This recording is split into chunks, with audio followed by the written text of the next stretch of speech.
Assalamualaikum warahmatullahi wabarakatuh. Semoga Buya dan keluarga senantiasa dalam keadaan sehat walafiat. Amin ya rabbal alamin. Saya hamba Allah dari Jakarta ingin bertanya Buya.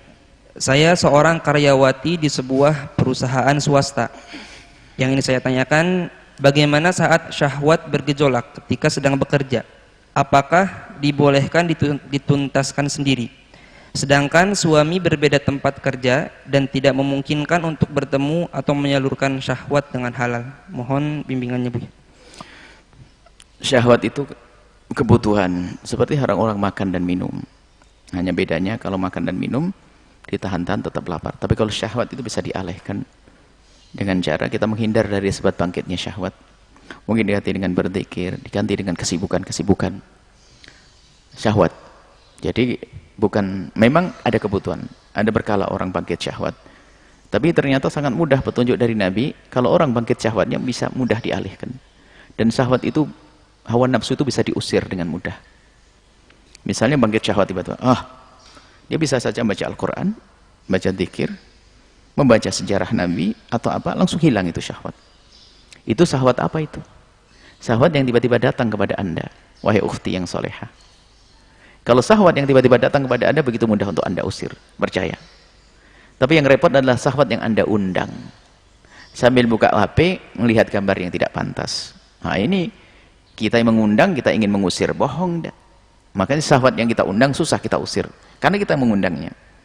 Maka dari itu, Anda hindari dari hal-hal yang membangkitkan syahwat Anda. Apalagi Anda di tempat kerja. Mungkin tempat kerja ada laptop atau komputer. Hindari dari melihat sesuatu yang membangkitkan syahwat Anda. Kalau tiba-tiba pakai syahwat Anda pindah tempat, Anda keluar, Anda baca, atau Anda ngambil air wudhu, dan seterusnya. Nah, untuk menampilkan dengan sendiri, na'udzubillah. Kalau dalam bentuk zina, jelas, na'udzubillah. Dan bukan Anda itu. Dan kami tidak menduga Anda melakukan zina. Maksudnya menuntaskan sendiri dengan apa? Wallahualam. Kalau dengan zina, jelas. Atau mohon maaf, dengan mencari kesenangan sendiri, mohon maaf, masturbasi atau onani, maka ketahuilah. Itu termasuk bagian daripada kesalahan dan dosa. Dan tidak diperkenankan melakukan yang demikian kecuali dalam keadaan darurat, takut terus-menerus dalam zina. Takut terus-menerus dalam zina, di hadapannya adalah zina. Maka darurat itu menjadikan dia melakukan dosa yang lebih ringan daripada yang gede. Zina berat. Kemudian dia melakukan yang demikian karena takut terus-menerus di hadapannya zina. Maka itu pun ada aturannya. Yang ingin na'udzubillah mencarikan kesenangan sendiri beraturan. Pertama adalah khawatir masuk dalam wilayah zina, hampir terjerumus dalam zina, maka dia melakukan itu, onani atau masturbasi. Kemudian syarat yang kedua adalah tanpa menghadirkan khayalan-khayalan. Jadi langsung dituntaskan begitu tanpa menghadirkan khayalan-khayalan. Kemudian bukan di tempat yang nyaman supaya tidak rindu untuk melakukan lagi. Jadi takut zina, bangkit syahwat, takut zina, baru melakukan itu. Yang kedua, yang takut zina. Yang kedua adalah tidak menghayalkan sambil melakukan dengan menghayal. Yang ketiga adalah bukan di tempat yang nyaman. Akhirnya agar dia tidak rindu untuk melakukan lagi. Kalau memang Anda takut betul terjebak dalam zina, itu hal ini bisa dilakukan. Tapi Anda punya suami, tinggal Anda berpikir bagaimana menahan. Nanti saat Anda bertemu dengan suami maksimal, lebih indah lagi itu.